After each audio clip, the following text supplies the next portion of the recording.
that will make it. We are hoping to make this Saturday a little better with our conversations and hoping you'll take away something out of it. So, first of all, I would like to thank Action for Autism for making this event possible, particularly Tanvi, Nidhi, and Mary for your encouragement. I really can't think of a better platform than AFA to have this extremely important conversation. So, so I want to introduce the topic and why we have come to to come to this to have this conversation, and we wanted to introduce how we are planning to frame this conversation in a larger scheme of larger conversations around climate action. Because the title says reclaiming the narrative, neurodivergent voices in climate action. There are some very big words in there, so I wanted to unpack some of them before I sort of put it out, for our speakers.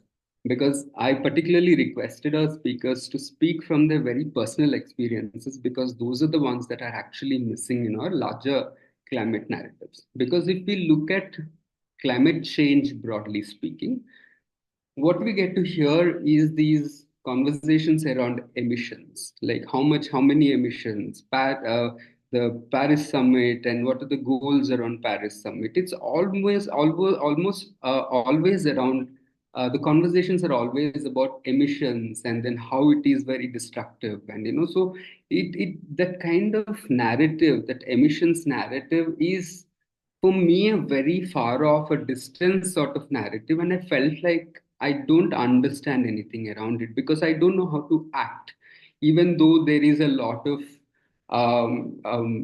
willingness to act and wanting to contribute to something to climate change, right? So the emissions conversation always, I find it a very distant narrative. So what I find it particularly challenging within that emissions narrative is that there is a certain sense of oversimplification about it. Say, for instance, because climate in general, the climate change essentially is quite a complex system. It interacts with ecosystems, it interacts with human well-being, it interacts with many other things. So for us to simplify the whole conversation of climate change into emissions is somehow taking away a lot of agency from what we can do. So, which is also contributing to a lot of inequity issues. Say, for instance, climate change, we know by now that climate change is affecting people very, very differently, right? So, there are inequalities that are playing very strongly within climate change. There are, for instance, caste plays a big, caste becomes an important question in climate change, because people from marginalized castes are more affected by climate change than people from upper castes. People from, women face the brunt of climate change a lot more than men. So there are all these conversations. At least now we have enough data to say that marginalized communities are at the receiving end of climate change. So again, look, when I'm saying this, I do not want to add to our climate like eco anxieties. We do have a lot of it, which is what is making us act as well, right? So I just want to frame it in a particular way, and then I feel like there is a lot to look forward to. So another thing that sort of that comes to mind in this narrative around climate change and emissions is generally about how it does not talk about what kind of adaptive mechanisms that one has to build, for us to cope with climate, right? The consequences of climate change, again, when we know by now, but it's impacting everybody differently. So the third point I wanted to make was how it is taking away or neglecting the question of adaptation. And then finally, and this is something that I feel very strongly about, is generally the onus for all of this is put on individual action, right? It's like, so somehow we're already burdened by these kind of anxieties, and suddenly we feel like we are responsible and we need to do something. While individual actions are important, but we also need to question these larger systemic effects, right? So generally this emissions narrative for me is failing in many counts. So what I would, what I would want to do through this panel discussion, hopefully, is that we would try and alleviate these eco anxieties that all of us are going through, and not by talking about climate change as this mammoth problem that is, that is so far cut off from all of us, but it is also a huge opportunity for us to contribute. It is a possibility that if we look at what is happening out there, there is a lot we can contribute to, in our individual capacities, through collaborations, through many other things. So this is our first objective of this panel discussion, is that we would want to we would like to see climate change as an opportunity and not as a huge burden. That is the main objective of this particular panel. And second thing I wanted to say, and second objective, but before I put out that objective, I really like using this analogy of margins. All of us who are connected to nature, I know if you go on a nature walk, or like if you go out into the forest or something like that. So what happens is, when you go deep into a forest, all you see is these wooded, trees, right? But at the margins is where you find the most biodiversity, right? You see, along with trees, you see grasses, you see shrubs, you see tubers, you see you see creepers, all of them coexisting with each other. So for me, margin is that space where the maximum biodiversity exists, and something that interacts with other ecosystems in a way that the mainstream, like deep inside a forest, really can't imagine. So, which is what I find margins as a place which is very safe. For me, margin is a place where I connect quite a lot with, because there are so many possibilities. So I would like to place this panel discussion also in that margin, because at any given point in time, all of us felt like we were in the margins, particularly in the conversation around climate change. So these are the two main objectives that we have. Number one is to try and address eco anxieties by deconstructing this whole conversation around emissions and etc. But we want to see how action is happening, and how action from various kind of voices are happening, right? And second thing, of course, is the contextualizing the idea of margins, right? So now, before I introduce the panelists, again, all of us come from a certain kind of margins, and we have worked in these margins. And the reason why you will see the voices that you will see today is because not only did everybody come from those margins, they figured out very interesting connections, collaborations. They've figured out a way to work, um, um, or address these larger conversations about climate change. So, in that sense, that I find this conversation extremely important, and and very relevant, because these are the conversations that not only challenge the mainstream narratives around what needs to be done and what policies that are coming out of climate change, but also gives you a much more empathetic, much more like compassionate arguments about climate change. And I find, and I hope that we will be able to achieve that over the course of this panel discussion. So, with that in mind, I'm going to introduce the panel. Um, uh, so first we have Raj Mariwala. Raj is the director of Mariwala Health Initiative, which is an advocacy, capacity building, and grant making organization focusing on accessible mental health for marginalized communities. Their previous engagements have included advisory board roles in Lancet Commission on Ending Stigma and Discrimination, as well as Global Mental Health Action Network. Currently, Raj is on the board of National Center for Promotion of Employment for Disabled People. Hi Raj, welcome to the discussion. I want to introduce Isha Patel. Isha is MSc Environmental Conservation student at A3, and she's a graduate of Film University.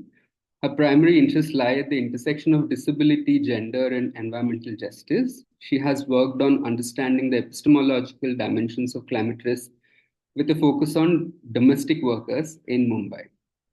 On a more personal note, she is an autistic person who hopes to be involved in autism awareness and advocacy in the future. She is also an avid cat enthusiast. Isha, welcome to the conversation. Next, I'll introduce Pranav. Pranav Sethi is an expert in disaster risk reduction and climate change adaptation. With over a decade of experience working across local, national, and international levels, he specializes in creating strategic plans and leading initiatives to build resilient communities, particularly in disaster-prone areas. As an advocate of mental health, Pranav also supports vulnerable populations through psychosocial care efforts. As an autistic and ADHD advocate, he connects with global community through his blog and social media. I will share the link to Pranav's blog shortly. Then Sangeeta is also with us now today. Sangeeta Sriram has more than 2 decades of work trying to change the world through different social ecological initiatives like ecological restoration, organic farming, social enterprises, conscious living, and democratic education, human rights action, alternative economies, and so on. Sangeeta is currently in severe autistic burnout and is using it as an opportunity for deep healing at many levels to prepare for her next phase of life in service of the emerging world. Sangeeta is a student of yoga of Sri Ramakrishna Machaya at the International Yoga of Sri Aurobindo at Auroville. Okay, I apologize if if it all sounded like a script, but I wanted to get everything right. Uh, so with this, a few housekeeping announcements before I begin the panel. Um, we are time bound, so we have allocated time limitations to our questions and answers. So please apologize if I interrupt. I will try and make all concessions, to let you finish. But please understand, and I sincerely apologize if I butt in at a point where it's only in the interest of us moving forward and covering a lot of ground. So, okay, let's begin. So now, the first thing that I wanted to talk about is the representation. Here we are broadly speaking in the zone of disability, but within disability is also a broad phrase. So we also wanted to break it down, right? So here we are particularly talking about neurodivergent, the space of neurodivergence. So because we also don't want to broaden our conversation, we want to try and focus as much as possible so that we have very concrete ideas of what we could do. So in this broader idea of disability and slightly more narrowed version of neurodivergence, how do you see representation play out? Like, what is the point of representation in the broader conversation of climate change? So I would want to go to each panelist and particularly speak about representation, and I would request panelists to speak from your personal experiences because that is the most important uh, conversation here. So I'd like to start with Raj. So how do you see representation? What kind of voices do you think are missing in our current conversation? So over to you, Raj. Thanks so much, Dilip, and thanks AFA for this absolutely irresistible topic. But I mean, I think Dilip, you kind of said it when we started off, and the problem is that the dominant discourse on climate change is spoken of like it's universally impacting all people in the same way. And, there are measures, they speak of economic impacts, they speak of objective scientific measures, but those obscure the different structural injustices that are involved in climate change. And of course, then in turn, that obscures the effects on structurally oppressed communities. And, there have been communities that have completely been left out of these discussions: queer, trans folks, indigenous communities, obviously disability communities, race, caste. But I mean, for today, I think I'll pick disability and neurodivergence and just focus on like the dominant narrative. Uh, and the focus, again, there is stuff out there, but the focus has always been on how the environment or climate change causes disability, and far less on the specific vulnerabilities of those who are disabled to climate change, right? So this is why we have things that say X amount of air pollution leads to X amount of disability adjusted life years of healthy life lost, right? Uh, which is, very reductive. It calls into question, I think, the quality of disabled lives as being less than. And of course, in that framing, disability is framed as an individual problem, uh, being impacted by, whatever's going on in the environment, sure. But still, the emphasis remains on disability as like a individual, economic, quantifiable, hostile condition, right? And oddly enough, the inverse is also true, because the more papers you read on climate change, you find out that climate change literature says that biodiversity and human health is called a non-market impact. I mean, both things are, quite startling in that sense. And yet we have the figures to say that poor mental health is estimated to cost and have reduced productivity of 6 trillion by 2030, right?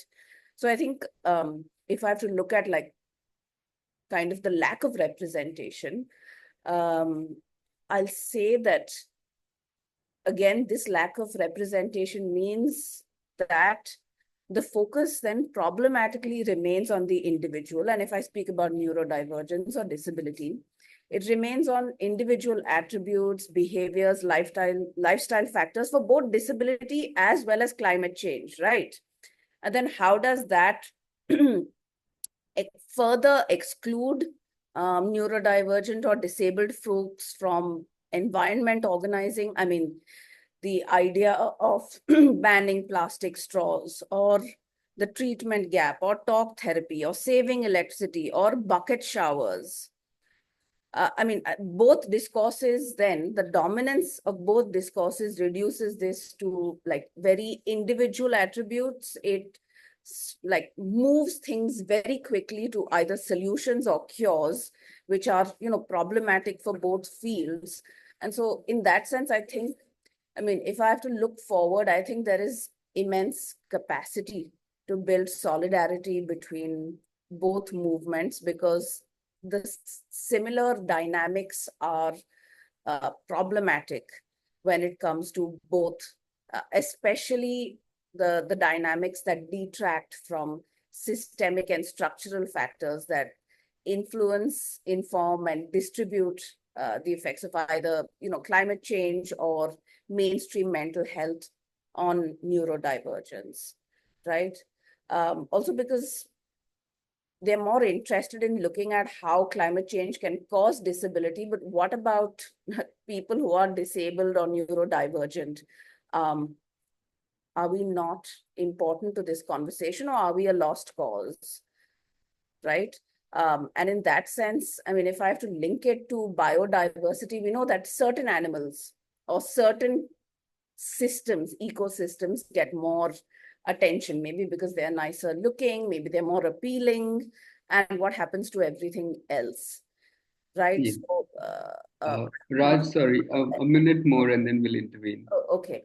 Okay. So, I mean, if we have to speak a bit further on this, I think both climate change and, mental health have just started permeating each other's arenas. But again, both remain, even in terms of neurodivergence, very Eurocentric, expert-led, top-down scientific.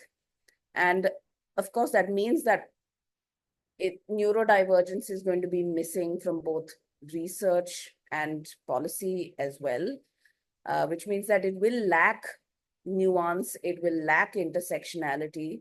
And there is a lot, I think, that can be learned from neurodivergence, which I think maybe I'll go over in my next question.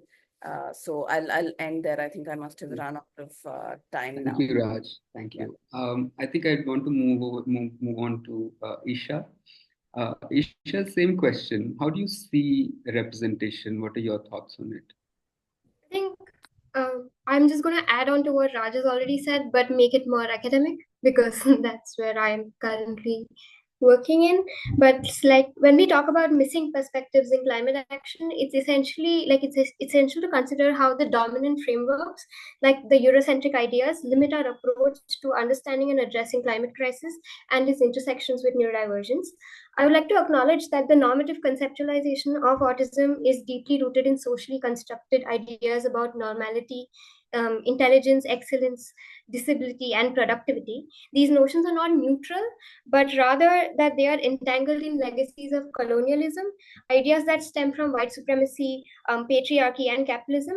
If we acknowledge that autism is a marginalized experience shaped by the dominant power institutions, we can also then go ahead and deconstruct these perceptions. And in this process, decoloniality offers a very critical and transformative framework of how we can approach this intersection of climate and neurodivergence. Decoloniality is a school of thought that challenges Eurocentric knowledge hierarchies and dominant worldviews. It's basically, in a sense, seeking liberation from all forms of oppressive power systems that fuel inequality, discrimination, exploitation, and domination. And in applying this framework to autism, we can begin to dismantle the ways in which hegemonic structures have shaped not only how autism is perceived, but also how it has been pathologized. So, one of the key assumptions in these hegemonic systems is the objectivity of science. But science, as feminist and critical race scholars and queer scholars have already pointed out, is not free from bias.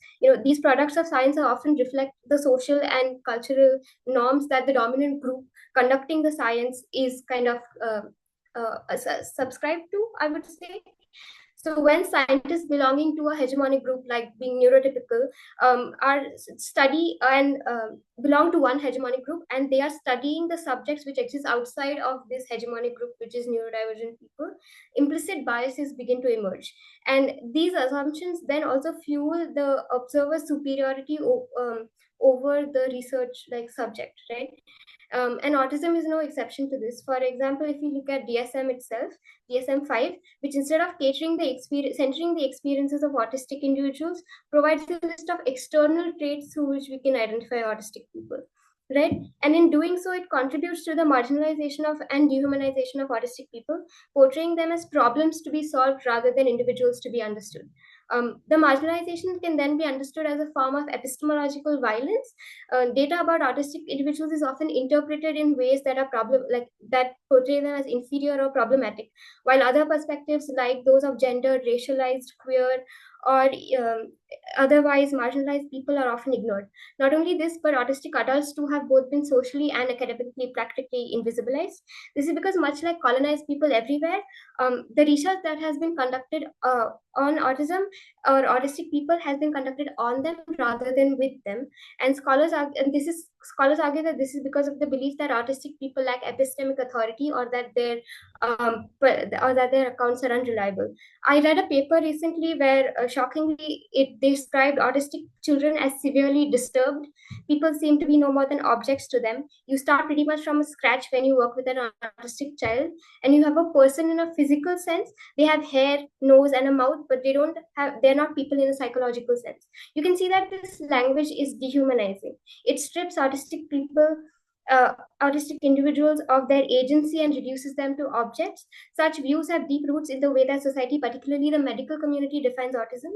The DSM criteria for autism relies heavily on deviations from the social norm, and in doing so, the DSM perpetuates the idea that social norms are universally shared across cultures and positionalities, which, as Raj already mentioned, is not true. Climate change has differentiated impacts on different people depending on where you are in the social hierarchy, right? And so it is here that the decolonial framework offers an important departure from the dominant medical model, and the medical model pathologizes disability, sustaining an industry built on identifying so-called deficits and then finding ways to fix or treat these disabilities. This framework perpetuates harmful power structures that strips individualities of their dignity and humanity. Decoloniality invites us to see autism differently. Instead of viewing autistic individuals as broken or deficient, we must recognize the oppressive power systems that shape these perceptions. We must understand autism not as a pathology, but as a unique way of being in the world, one that deserves respect and dignity. It is only through this decolonial lens that we can begin to create a world where autistic people are seen as equals. We are not objects that are merely subject to the impacts of climate change, but rather autonomous agents that interact and evolve with it. That's my perspective. Thank you, Isha. I'd like to go to Pranav now. Pranav, same question. How do you see representation in the work that you do, or in general, broad comments, and then we'll go into sector-specific comments later. But if you can talk about representation. I just want to and I'm glad that Raj and Isha spoke about this thing. I just add some examples to it. I have the same conversation. Nothing new to it. Just some examples. So till now the conversation about climate change was mostly about sea level rise, or what kind of we have to shift to renewable sources of energy, all these things. But what exactly does it mean to us?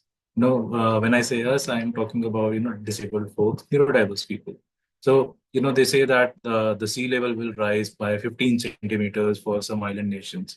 But how does it impact the people on the ground?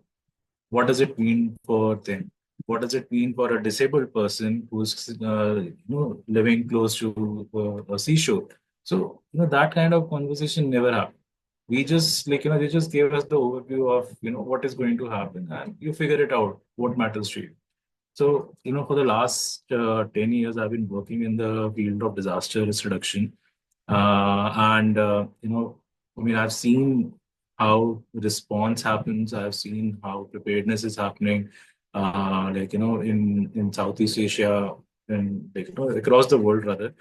So what I have found was that the way people are affected by disasters is totally different. It means different to each and every individual, whether it's a person who who's of the age of 20 and a person who is age of 40 or 80.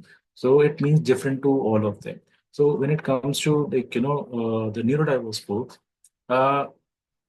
they are affected by disasters, whether it's heat wave, cold waves, cyclone, thunderstorms, in a different way altogether. And add to that the sensory struggles that they have to go through. And the sensory struggles are kind of not common for everyone. They are varying, they are different, but it causes a lot of stress, a lot of anxiety, and if it continues, it will lead to depression also. The suicidal ideations and thoughts and all. I mean, if you are I always say this thing that for a disabled person, for a neurodiverse person, for many of us, every day is a survival. It is not we are not living our life, we are surviving our life on a daily basis. Add to it a disaster component, disaster happening somewhere and you are getting affected. The kind of mental health issues that like, you are already struggling with, and, more of it is added to it, it becomes kind of unbearable. And, like, that is the reason, like, I'm also focusing more on disability inclusive disaster risk reduction now, because we have to get out of the old concept of DRR and climate change. We have to talk about inclusion. So, like, talking about mental health, I'll give you an example. During COVID, if you remember, during lockdown, all the social media influencers, or rather most of them, they kind of become like, therapists for the people out there. When, for many of the, their followers, it meant something. But for, like, people like me, it was, I mean, it was just really strict. When I'm happy that I had proper mental health resource available to me. But again, that, I was fortunate to have that. Many of us were not. And that is how, like, disasters or, like, incidents like these are going to affect us or continue to affect us.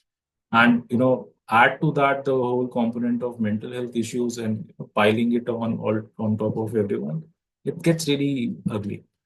So, you know, like like Raj and Isha also said this thing, that the neurodiverse voices have been missing till now from the whole conversation on disasters and climate change. And it is important that we bring that. Isha mentioned that as per the DSM, that there are some written rules and regulations saying that if you see these symptoms, then the person is autistic. But to identify a neurodiverse person, especially at a very later age, stage in life, it takes a lot of effort, a lot of experience to, like, reach to that conclusion that this particular person is neurodiverse. And, like, we have been masking a lot to fit in, but the moment you start unmasking, the moment you start being yourself, you have so many ideas, so many, like, different ways of being, that that is what is required right now in the whole climate change conversation. We need out of the box thinking. Right. And that is the reason why, like, neurodiverse folks have to get involved, or, like, or have to be given the opportunity to be involved. Because till now, this whole conversation have been, like, being dominated by very strong section of the society. A dominant group of neurotypicals have taken over this conversation, and we, as an individual, as a disabled person, have been, someone as a subject of, research and all. But now that it's high time that you involve these people, you involve the neurodiverse folks in the whole conversation, to have some out of the box ideas. Right. Thank you, Pranav. We'll get to the details of it a little later, but I think I want to move on now to Sangeeta. Sangeeta, you were mentioning, you were talking about what does it even mean by representation? So if you can elaborate a little bit on that. Yes.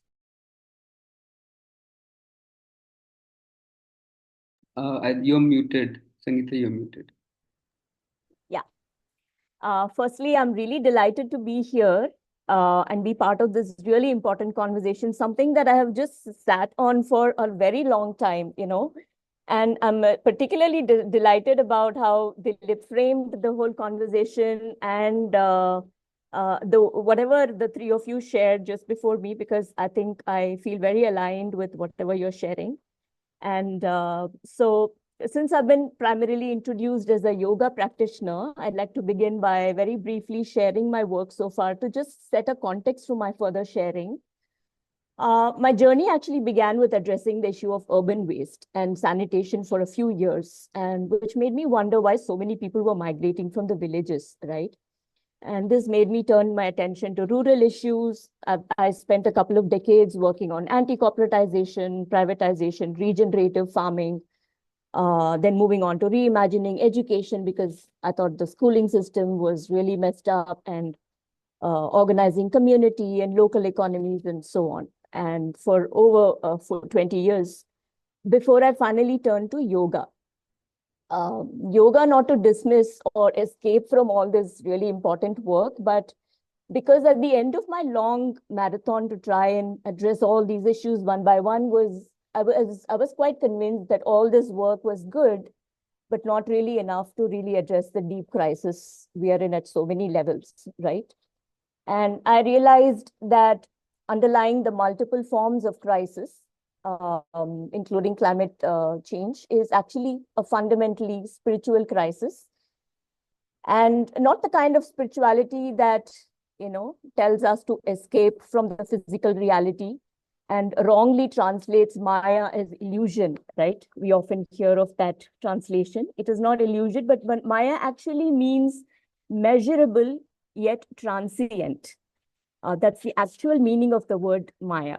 So I'm talking about the kind of spirituality that takes physical reality, including climate change and climate action, very seriously and brings consciousness into the physical world. And this is the very foundation of integral yoga that the seer Sri Aurobindo articulated, that which really drew me to the vision and dream of Aurobindo. Now, from this new vantage point, what I am seeing is that climate change is a manifestation of a larger meta crisis. It is not multiple crises, but it's really one meta crisis, like fevers is a symptom of an underlying cause, right? And what I feel is really missing, like Isha beautifully, I'm just going to build on what Isha shared so far. What I find missing in the broader discourse is not just certain perspectives, but an entire lens that this crisis needs to be seen and comprehended through in order for us to really begin acting in a way that it can make a difference. And I think that our current perception of the crisis is through what I call the colonized lens, the reductionist, fragmented lens that all of you talked about, where the intellect is the primary instrument through which we see. The intellect is the primary instrument of the hegemony, like the word Isha used. And by the very nature of the intellect, it can only see parts. So when it has identified global warming as something that needs to be addressed, it logically moves on to making a list of where are the emissions, which sectors contribute to how much, and what can be reduced, and so on, right? And then it attempts to build the big picture by bringing together all the different threads and perspectives. Now, I feel that this approach itself is our fundamental crisis. The human beings think we're separate entities, separate from each other and other life forms, and everything can be understood in isolation. No matter how sincere our intentions are and how aggressively we apply all our different well-researched strategies, without addressing this fundamental issue of separation, we are only getting more and more entrenched in the crisis. And what I'm proposing is that we flip this lens around. When we first learn to see the whole, the big picture, the meta crisis, we can then zoom in and look at all the different threads and their interconnections. And then there is a hope that we might discover a really new approach to address them, And this is precisely what the indigenous lens or the decolonized lens does. It begins by understanding the whole, the Purnam, as we call it in our culture. And through this lens, when we try to look at the individual elements of the Purnam, we realize that each element is a Purnam too. And that is what the ancient Veda mantra, that is quite popular, Purnamada Purnamidam, talks about. Whatever you take out of the whole is going to remain whole. And going by this very logic, when we collect many fragments and threads and perspectives and attempt to put them all together to create the whole, no matter how many pieces we collect and how hard we try, we will only end up with a large fragment.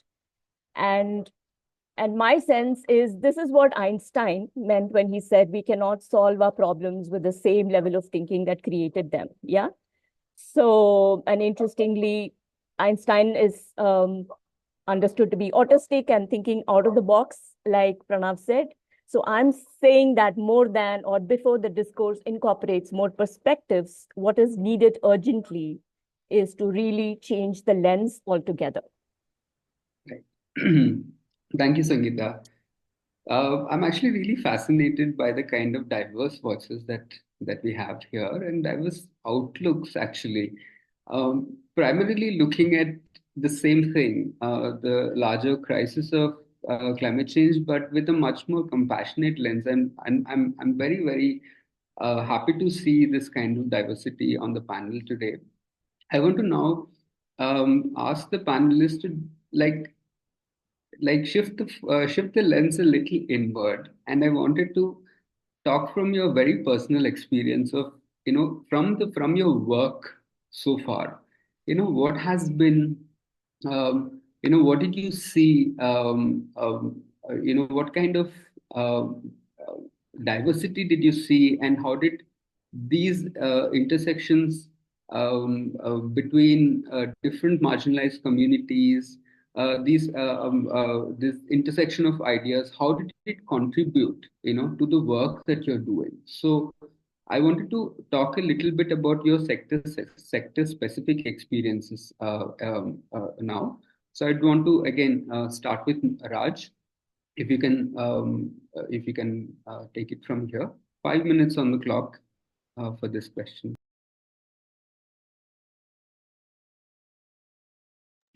Raj, you're on mute.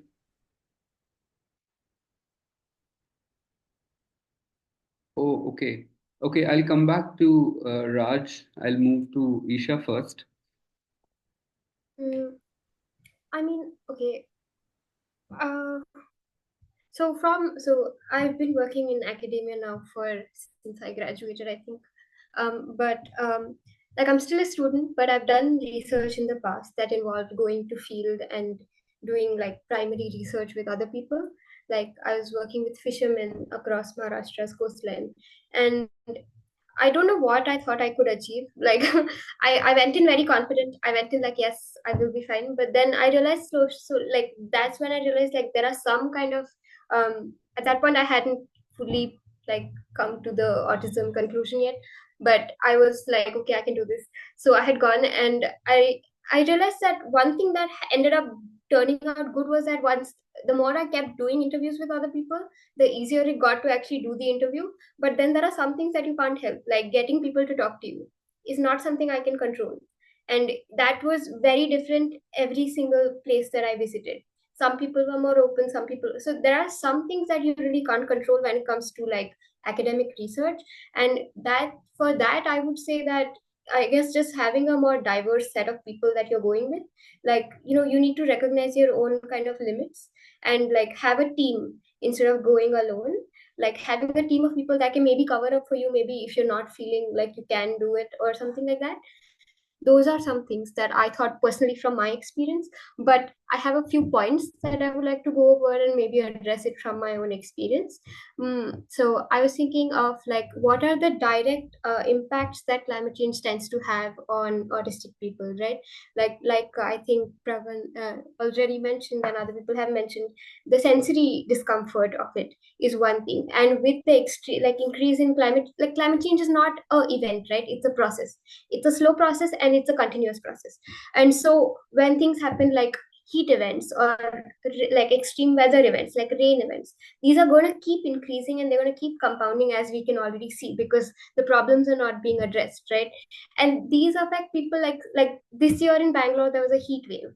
I cannot wear clothes that are wet. The amount of clothes have changed this summer was a bit insane. And then there is like it adds up, because when you have like when you're in academia and or if you're like you have very strong feelings about pro environmental behaviors and stuff like that, these can then also have internal effects of like, well, I want to be sustainable in how I do things, but there are some things I can't do, like using the public transport I would want to, but if it's that hot and if people are going to be sweaty and I can't do that, or like the amount of clothes I wash per week. So there are like more direct effects and then there are the psychological effects. I would also like to point out that, like everyone's mentioned before, the impacts of climate change are differentiated, in the sense that depending on your positionality within the hierarchy of things, you're going to have like the severity of how you experience climate change is going to be different, right? Like like a woman who's autistic but also a Dalit is going to have it way worse than like a woman who's autistic who's not at the same time from a lower caste background, or someone that's queer, or someone that's racialized, or all of that sort. Also, that autistic people are not a homogenous group, like I just mentioned, but also that they don't exist in a vacuum. I think people infantilize autism a lot, right? Like, I exist in a world today where politics is really important. There are wars going on, and all of this has influence on climate change, right? I cannot ignore that, right? And these things are disabling to me. Like, if I wake up in the morning and I see content about, say, Gaza or Kashmir or stuff like that, I can somehow like make sense of that, but at the same time, it's not going to like it's going to affect the rest of my day, you know. I think this is not addressed when we talk about neurodivergence, how viscerally things are felt. And with the way that like things are changing for the worse in terms of geopolitics, in terms of the climate crisis, and the lack of action that's being seen as a response, mostly because the people in charge have been the same people that are like working on a profit incentive.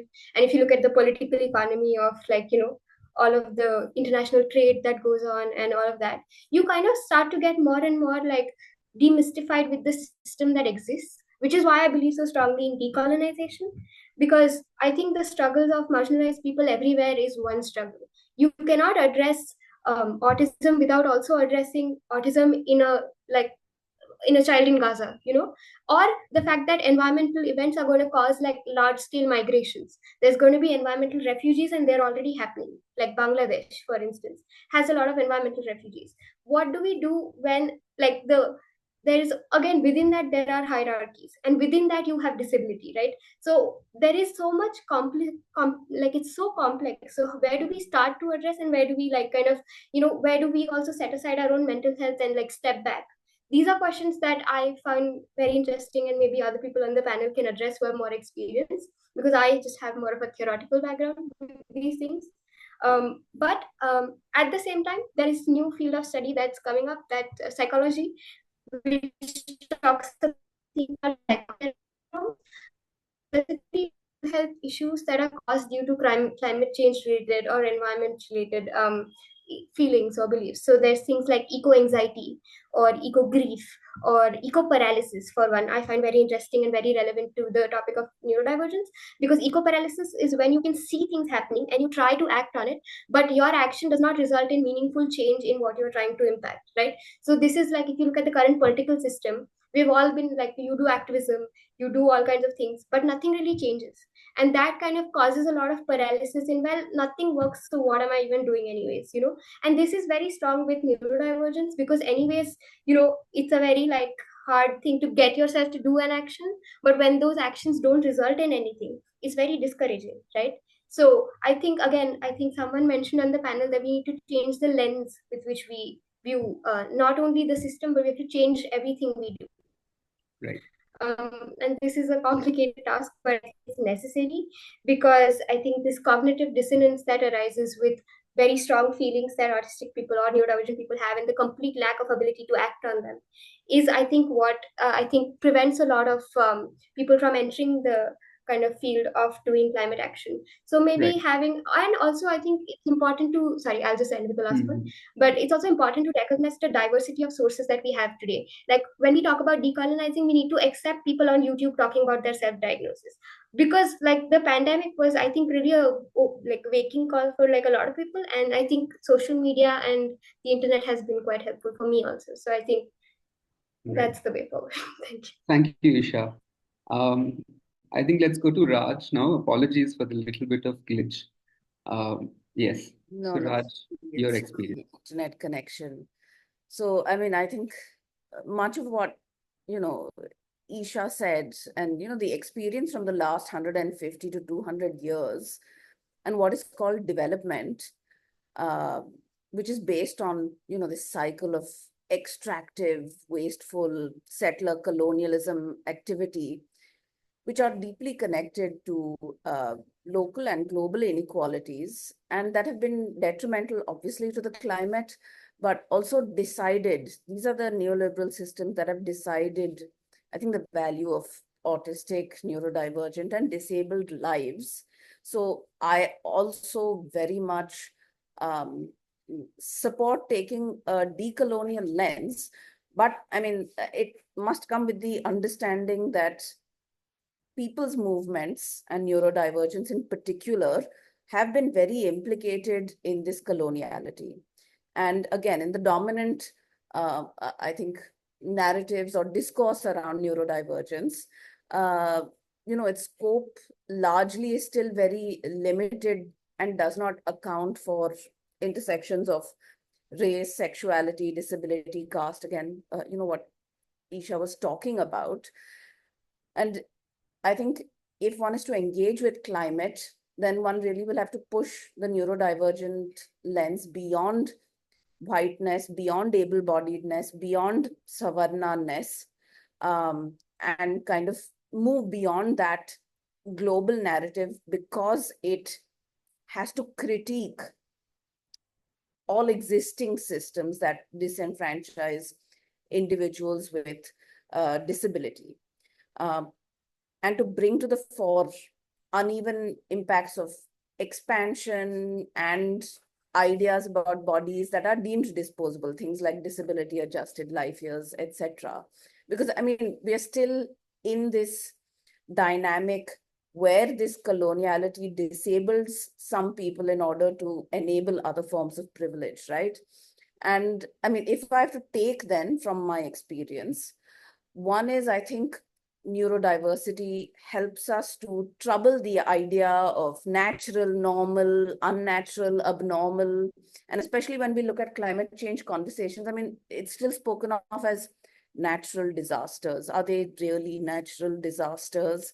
I mean, what can we use from our experience as neurodivergent people to trouble the idea of natural, normal, abnormal? That's one. And I think the second is, I always have trouble talking about exactly what I do. And yes, I work on mental health from a lived experience point of view, but what I'm trained to do and what I work as is a canine and a feline behaviorist. So I do want to bring some of this understanding here, because I think neurodivergence can bring to the climate change conversation a troubling of the very anthropocentric lens to climate change, to climate justice, because this anthropocentrism is very much based on the idea of an able-bodied, able-minded person, right? And if I take these ideals, if I take this anthropocentrism and I look at some of the values it brings, which is productivity, which is efficiency, and then I take a species that I've worked with, which are wolves. Wolves are keystone species. And what that means is, I mean, they're largely called pretty not very good hunters, inefficient hunters. And this is where their inefficient hunting makes sense. Usually for their prey, they will take out maybe the oldest of the lot, maybe the illest of the lot. And so in areas where wolves have been reintroduced, the whole ecosystem has flourished again because of their hunting inefficiency. They don't try to take down prey that is extremely healthy. And so the idea of interdependence and of inefficiency in terms of what neurodivergence can bring to, I think, climate change discourse is important, because I think this non-anthropocentric view and the thought of troubling the idea of efficiency, productivity, abnormality, normality is important. And if we look at wolves as a keystone species, and how we value interdependence, how we value diversity, because wolves cause actually whole biodiversity to flourish. And I don't have time to get into how, but that will inform how we approach ecological restoration as well as the politics of cure or solution. And I think I'll stop there for now.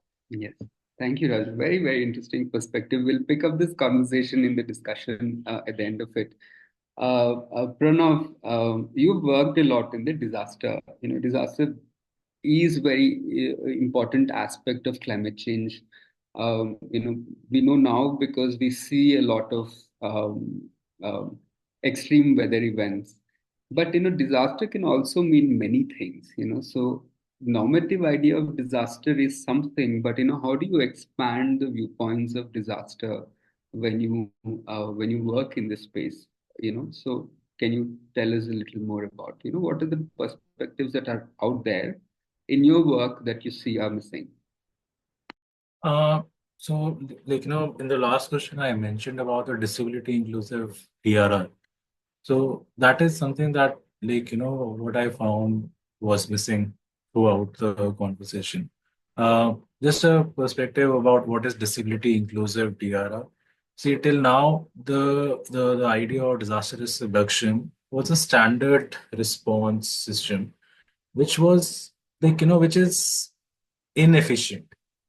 And when we say disability inclusive DR, we are talking about a more an improved system which ends up taking everyone along with it. Uh, you know, for the last couple of years, you would have seen that any kind of disaster happens in any part of the world, we end up losing a lot of lives. And that kind of has become a norm that disasters are related to loss of life, loss of property, um, exponential cost of reconstruction on healthcare, on administration. And when we are talking about making it more inclusive, we can actually reduce all of that.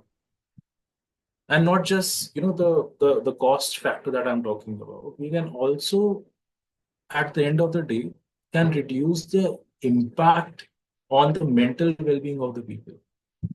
Because Isha mentioned that things are happening out globally, and it affects us because as a neurodiverse individual, we have a very strong sense of justice, a very strong sense of being. And I mean, first to take a step to make something better. I mean, it's a big challenge in itself. But when you do and you don't get any result, it causes more anxiety. So, what I'm trying to do at my part is that I'm trying to make it more inclusive so that we have that voice in the system. Because till now, the whole narrative was taken over by a couple of people who started with black hair and now have ended with no or gray hairs. And we keep on seeing the same people in the whole conversation in all those meetings over and over again, saying the same thing again and again. And I mean, it is high time. Why can't we see that nothing is coming out of it? Right. So let us have these neurodiverse voices in the whole conversation, and we have to break down those traditional silos. It's high time. I mean, there's no, I mean, there's, I mean, there's no shame in saying that, that, we have tried one approach, it is not working. We have to jump to another approach where we are involving these people, the neurodiverse voices. I mean, there are four of us, five of us over here, and we are hearing different perspective. And those different perspectives were missing from the whole conversation till now. And I believe there are multiple different perspectives who are not getting that opportunity to, to voice their concerns, to voice their solutions. And that is what is required. We are tired of hearing the same way of working again and again, and it is not working.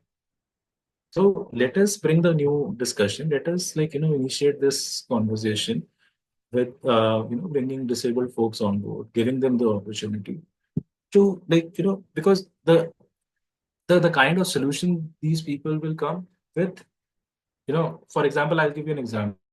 The way I perceive fire threat around me is not the way anyone else will see, and the kind of solutions that I give to mitigate or to reduce the risk altogether, it is going to, I mean, it is coming from more of a personal side. If it is going to work for me, the traditional ways were not working for me. I mean, what I am suggesting is going to work for me, and it is going to work for many other people like me. So that is what I'm trying to say. Like, bring out those voices, bring those people on the platform, give them that opportunity. And, because of our neurodiversities, there are certain challenges, like Isha was saying that, when she started with the research, she was finding it difficult to engage with people. And she thought of like having a team to have that conversation. So, that platform and uh, that support is required. But at the end of the day, the results are actually going to save lives. And not just save lives, the mental health implication of any disaster affecting any community, and especially the disabled folks, is going to reduce drastically, which in turn will like also help in improving the monetary values of this disaster the world wants to see. That is my Right. what I feel for this. Right. Thank you, Pranav. Sangeeta, same question. From your personal experience, what do you think is needed? What kind of voices are out there that are not being represented? What do you see? And generally, you can contextualize this from your personal experience. Mm.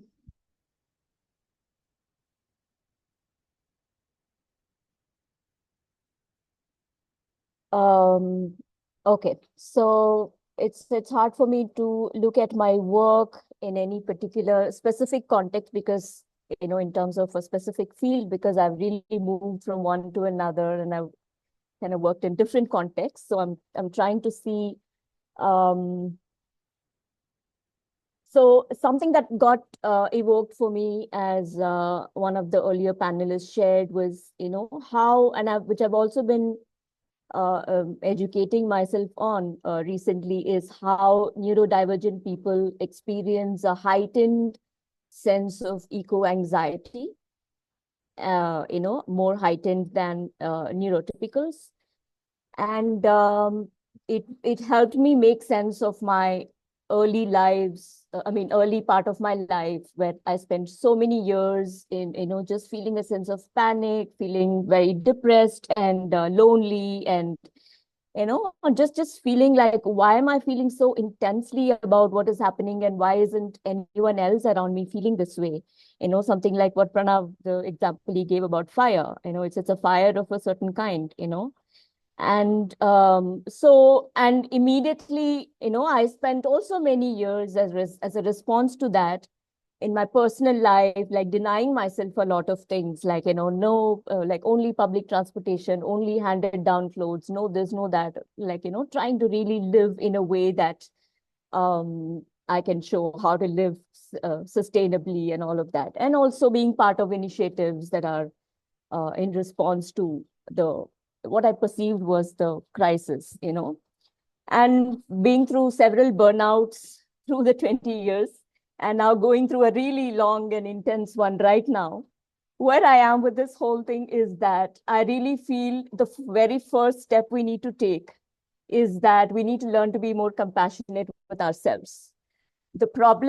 The issue is, so the machine that's cranking up on a daily basis is so much bigger and vaster that, yeah, I can turn off my AC, but today I'm able to come and be functional and speak to you because I had my AC on, So to really put things in perspective and say, okay, first thing is, like we said, the biggest responsibility that we have as a neurodivergent community is to really bring our voices out there. And in order to be able to do that meaningfully and powerfully, we need to be healthy and we need to be not in survival mode. We need to be thriving first of all, so that we can really make a difference out there. So this perspective really settled a lot of my anxieties about, like just turning on the AC switch it would take me half an hour to just like deal with my internal chatter. Oh my God, this is really necessary. What am I doing? Oh, blah, blah, blah. So now I think that all that noise is really coming in the way of the work that we really need to do. All this is absolutely important, but it needs to be looked at in perspective. And that's why I'm saying you need to really look at the whole, and then of course you deal with everything at the minutest level.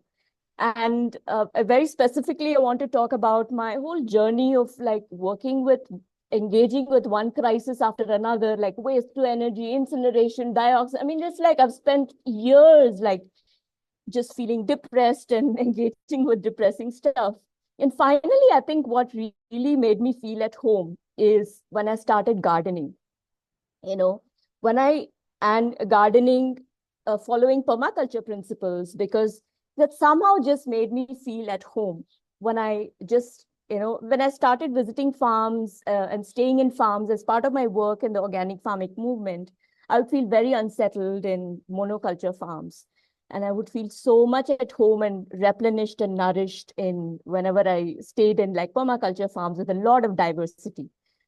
And now I feel that that's my home. Like, no matter what I do or don't do, if I don't go and spend time in my garden, which I'm developing in Oroville, I feel like, I can't be myself that day. So I think what we really need to do is find our sanctuary as individuals for ourselves and collectives. And for me, it's definitely close to nature. I can't see it, outside of nature.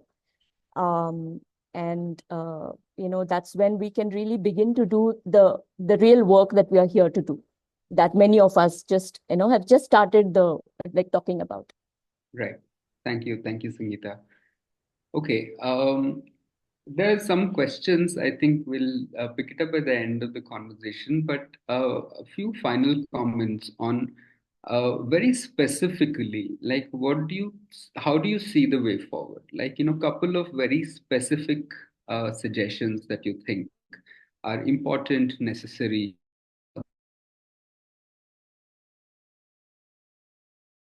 That is also, if somebody if there are any suggestions, we'll pick it up. So Raj, 2 minutes, very quickly. What are your final thoughts?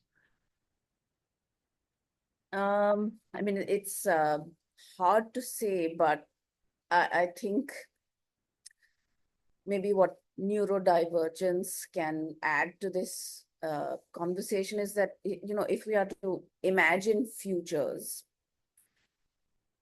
of climate justice, then alongside that, neurodivergence can help us imagine these also as futures of rights, liberation, and allow us to break out in that sense of the very siloed thinking that is happening currently.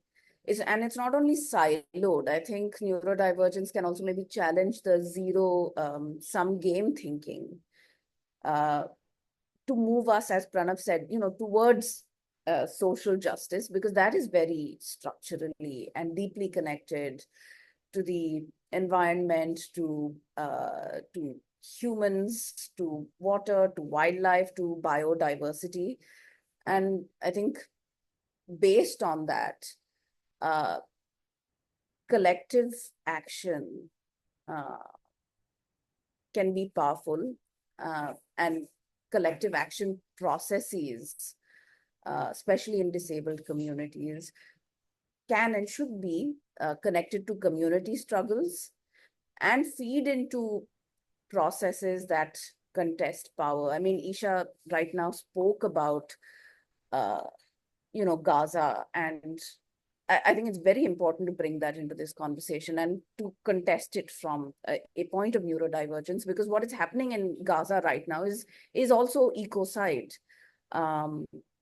And, we must recognize that. We must also say that this is another contravention of, international convention, whatever value that holds.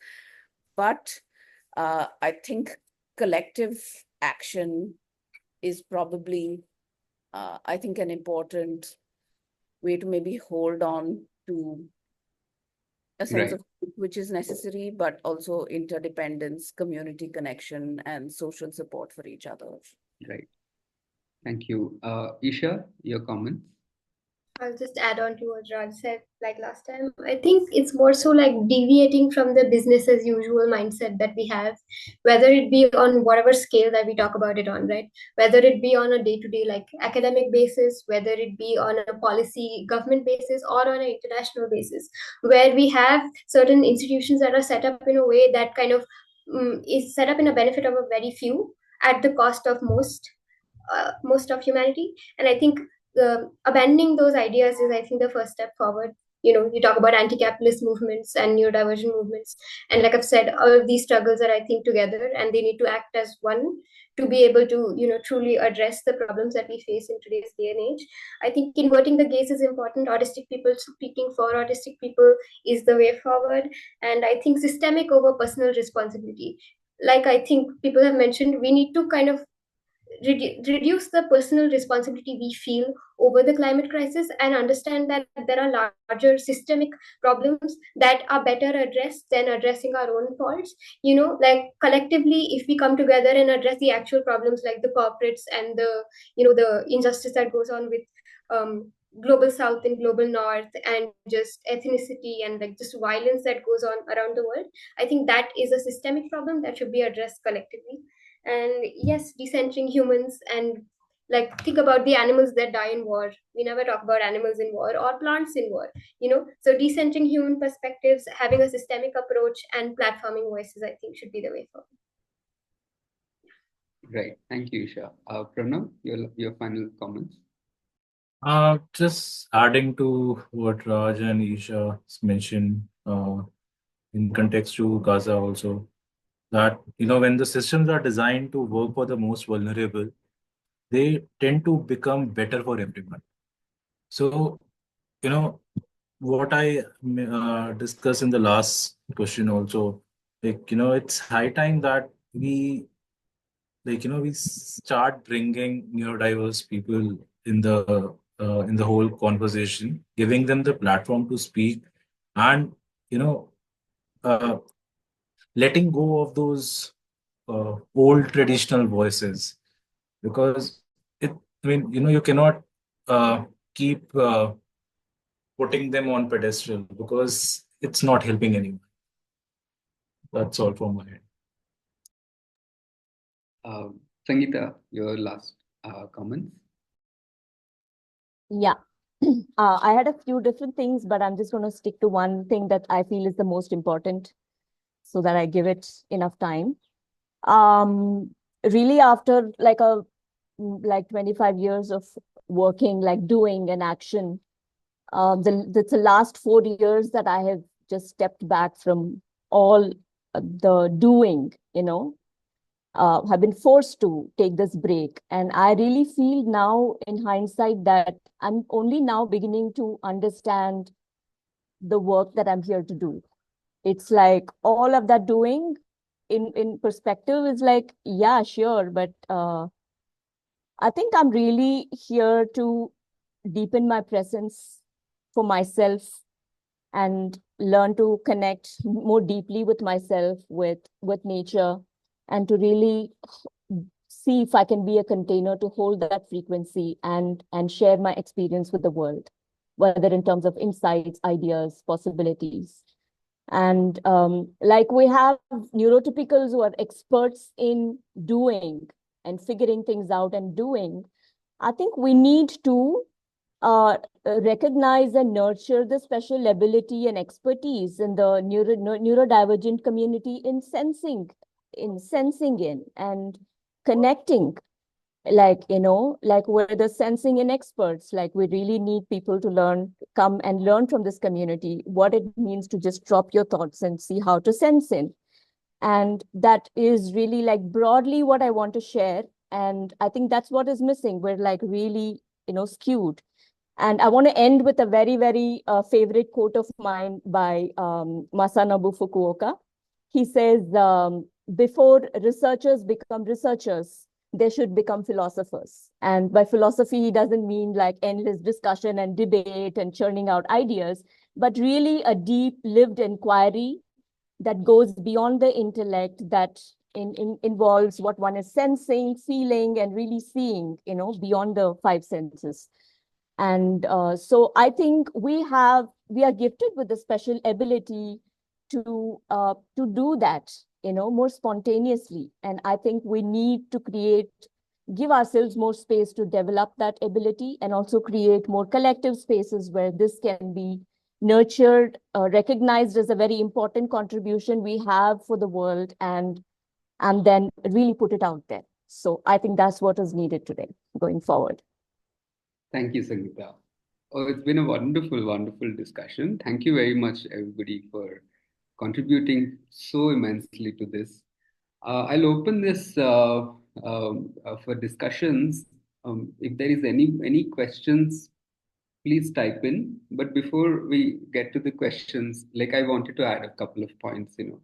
When I started a little bit of work around agroecology, through the lens of permaculture, although I hate to use that term now, which is a very foreign term. It's not really, it doesn't really, um, it, I mean, I have a lot of issues with this kind of very white words. Anyway, so when we were looking into designing agroecological systems, one thing that struck me really starkly is that somebody told me that I'm always designing for disasters. Essentially means that our farming systems, um, we don't have the same kind of weather patterns anymore, right? So we don't have the same, which means that our practices is not the same. So either we are in drought situation, or we have extremely high rainfall. Essentially, we are always in a disaster situation. So what does a climate smart agriculture model mean? It's essentially means that you're designing for disaster. Like, it kind of was very fascinating to me, because it is the same across board, right? The minute you design anything for disaster, I'm going to like expand the idea into other things. Like, if you design systems for marginalized people, it automatically serves things for other people also. Essentially, that has to be the gaze, which I feel like is missing, because right now inclusion is a very add-on thing, right? So we do something. It's almost like we're building a building and suddenly realize, oh, we don't have a ramp, and then we sort of do a makeshift arrangement. It's not what we're talking about. Like, from the very time you're trying to build a building, where are these systems, right? So that is the change in viewpoints that we are currently advocating for.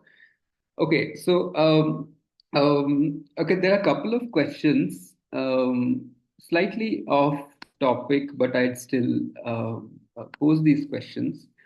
So there's a question from Tushti and also from Amit, both essentially talking about what kind of what action is to be taken against organizations that discriminate against persons with disability. Not just the persons with disability, but also Amit was talking about lack of acceptance and lack of difference. So, um, does anybody want to take this question from the panelists? Generally around disability, and how do you address disability? You can talk from your personal experiences of how do you address disability, both at an organizational level and at an individual level. Can I just share my personal experience over here? Just wanted to say that, for an organization which is discriminating a person with disability, even though they have disclosed it, I mean, it's best that, you don't work over there. I mean, it's best to get out of there on time before you end up with a severe burnout, to a stage where, like, things kind of go out of your hands. I mean, that is my personal experience, that it doesn't work.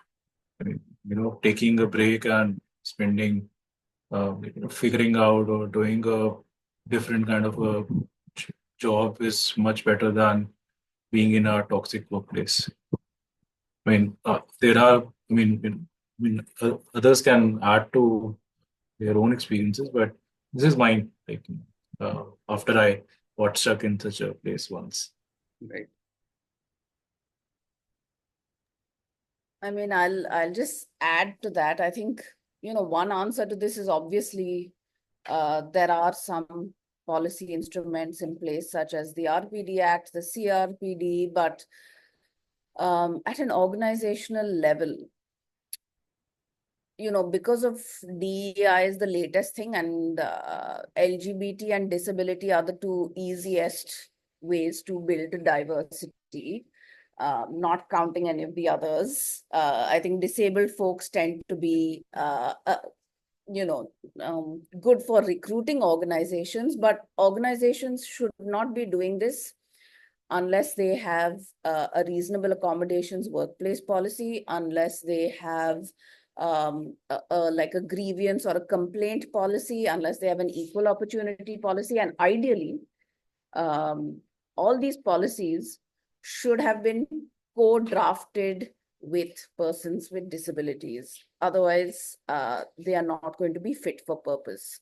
So I know that, I'm kind of adding on to Pranav's questions, but I think, remarks, but I think this is what would be necessary. I don't know, in terms of concrete actions, what one can take. Right. I have a few more questions, but I would actually ask from audience if there are any more questions that you might want to ask. Nidhi, Tanvi, any comments and questions? Tanvi, could I just go in? Thanks. So thanks everybody for this lovely, lovely session. Very, very insightful to kind of especially talk about it from the neurodiverse perspective. And there were so many things that I don't think I had ever thought of, when we think, and I'm sure I speak for everybody there. I also wanted to kind of just understand from the one question that I had from different perspectives is something that Sangeeta, you had mentioned about how, you had been sensitive about or perceptive about your relationship with nature, right? From a very early on. And despite getting the diagnosis or understanding your own, neurodiversity at a much later age, much later time in life, I'm just wondering how it kind of all come together for you, and if there were any experiences there, because many of us think about, that, yeah, we love going out for a holiday. And I'm talking from a very neurotypical perspective here, that we like going out for a holiday. We love going to a place of which is green and it looks nice. But I also understand especially in the neurodiversity, or at least in the autism sector, the relationship, I've heard it from so many different people, the relationship between nature, the sensory piece, and the sensitivity towards just the, like the word eco-anxiety around all of that. There is it's the intensity of it is very, very different, right? And I think it's way beyond what neurotypical people have experienced or expressed, or at least I've heard them express. And I was just wondering, I don't know if it's making sense here, but I'm just wondering if you all the panelists, if you all have any thoughts about that. May I share? Yeah. Yes.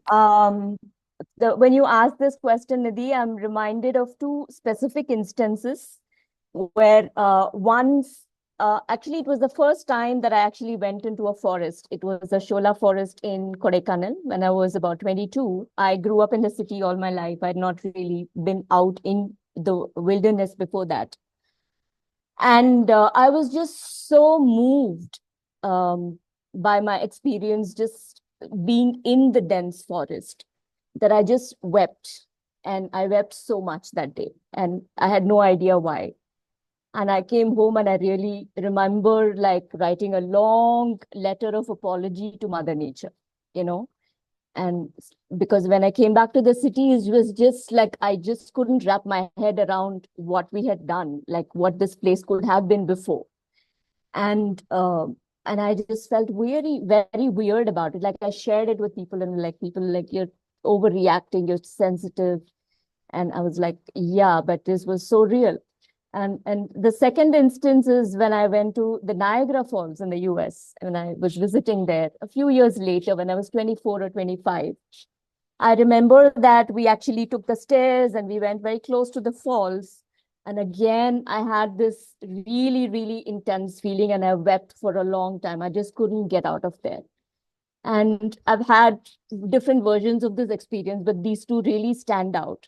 And I grew up feeling that there was just something that was very palpable, that was like beyond words and beyond like just feeling good and nice.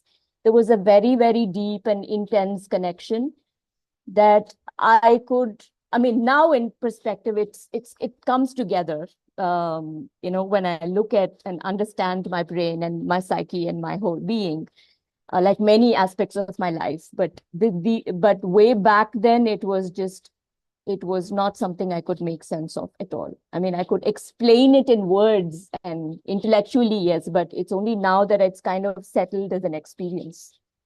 And this is what I feel we need to give more conscious space for the neurodivergence community, not to be like a one-off experience or something that just once in a while you feel, but can we really nurture this really deep and spontaneous connection? Because that, the wisdom that can come from that. I mean, just want to share one thing.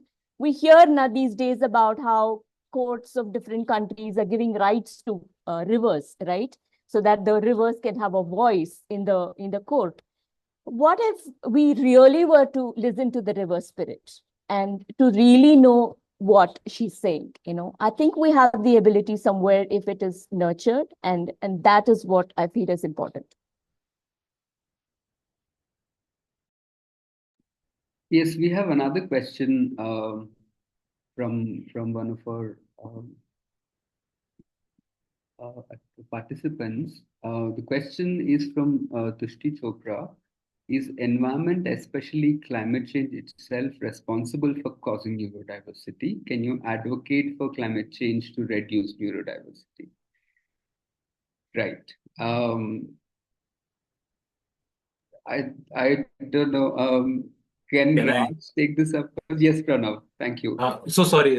Please, Raj, continue. No. Please take it on, and then Isha, if you want to join. Okay. See, neurodiversity is something that you are born with, and climate change and such kind of events are kind of exposing us and breaking us to bringing us to a level where we end up breaking down, and the symptoms kind of start showing. So you were neurodiverse even before you heard about climate change, and that is what I feel. It is just the stress that has been building up on top of you, that that is where your symptoms kind of start showing up more. And when symptoms, as in when you get too close to the burnout and you have those moments of just where just you end up being very spontaneous, so like that. So if you were ideally living in a very stress-free environment, it would kind of stay at the back and you can just enjoy, or like I said, not be in the survival. My personal experience kind of is similar to this, where put under extreme, this was I self-diagnosed myself after the pandemic, and I think it was during the pandemic that I truly dealt with the full effects of my autism, where I was living in a campus college where I had to stay on campus, and that was the first time I had moved out of home. And the thing was, I never had pets growing up, and suddenly there was these campus dogs and cats, and I truly connected with animals in a way that I never had before. And after that, coming back home after the pandemic to no animals in the house was my mental breakdown. I convinced my parents to get a cat after that. So now we have 5 cats. But the point is that it was that effect of that pandemic and that extreme change that caused me to deal with the autism. So I think it's not so much that it is a cause of that, but I think, like he said, that when you're put under these extreme conditions without having those kind of the I think to me, language was really important because I think I mentioned before, but YouTube was really important to me. And I found language for autism about women and late diagnosis and underdiagnosed women on YouTube, because suddenly during the pandemic, a bunch of women were waking up and also realizing that, wait, I'm also autistic.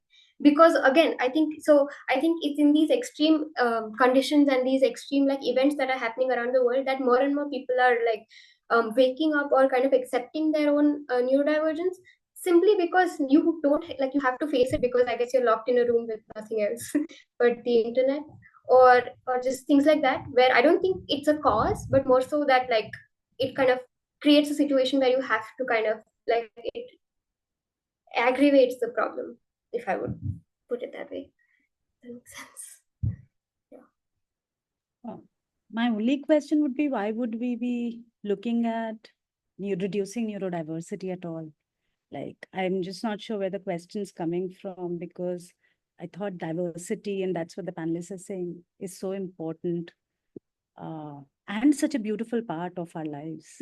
So that's the only thing. Right.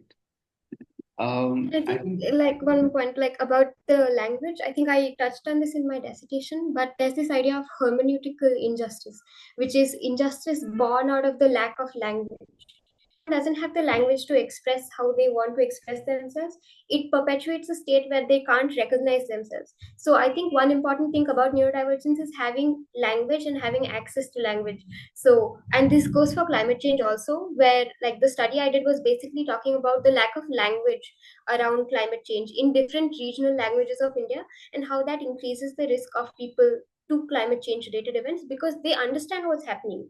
No one is stupid, everyone lives in the same world, we can all feel the effects of climate change, but because we don't use the same language to describe it, the kind of credibility language of one another, right? But decolonizing means accepting everyone's understanding of climate change and working with it. And I think that's the case for neurodivergence also, because not everyone can have the same language to express how they kind of experience neurodivergence, nor do people have the same experience. So I think having more language and more ability to include anyone and everyone, that, you know, believing people is one, I think. Right. Say something. Yes. It just, I mean, this question just takes me back to what I said in the beginning about, you know, the joint similarities in climate change discourse and discourse around disability, the idea that autism has some environmental links, just takes it back to the whole idea of, you know, a top-down scientific medical model that frames autism as unnatural, right? And so then if we take a neurodivergent approach, what is natural, what is unnatural should be problematized, because the discourse itself is extremely medicalized and you know, top down, because like I said, climate change says that XYZ will cause XYZ people to have a disability. And I think that is really what has to be challenged. And just to add on to the other people, I don't think I would be around without animals today. I mean, from a very young age, I think animals were the only people that I could talk to. And I mean, the pandemic was very hard for me because I couldn't work as a canine and a feline behaviorist. So in that sense, I think the environment actually helps us to sustain ourselves. And in terms of autistic people, sure, advocating for climate change, Bhopal as a disaster that has led to certain types of disabilities, sure, I would want autistic people to advocate against that as well as against Gaza. But yeah, I'll end there. Thank you very much, everyone. We have exceeded our time, so I will unfortunately have to wrap this up. But I'm extremely thankful for all of you who are here, and particularly for the panelists for bringing such unique perspectives. I feel like we need to hear more of these out there. We need to build on what we've spoken here. So hopefully we'll be able to do it in the coming weeks, this video will be available. We'll also try to see how we can take these conversations forward. It can't just be one panel discussion. We'll see how it develops over time.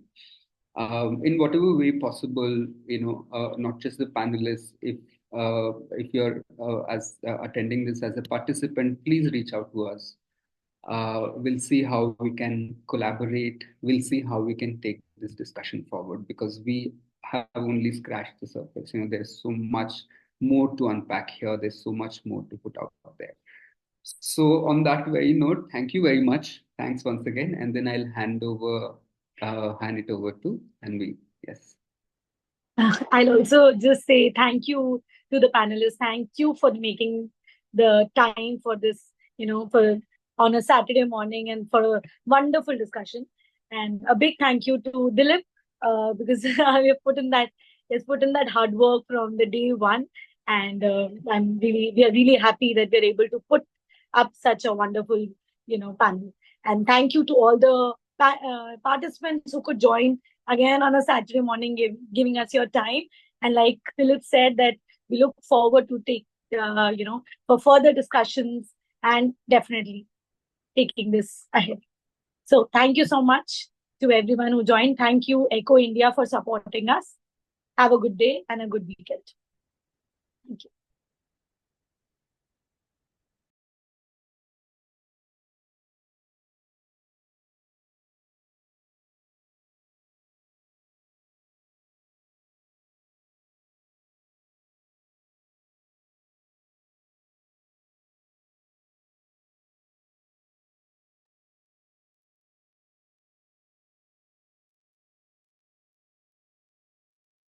Miss Tanvi, you can end the session now. Yeah. Thank you, Mansi. Welcome. Have a good day. Yeah, we'll just keep it on for a minute and then thank you. Sure. No issues. I'm here on.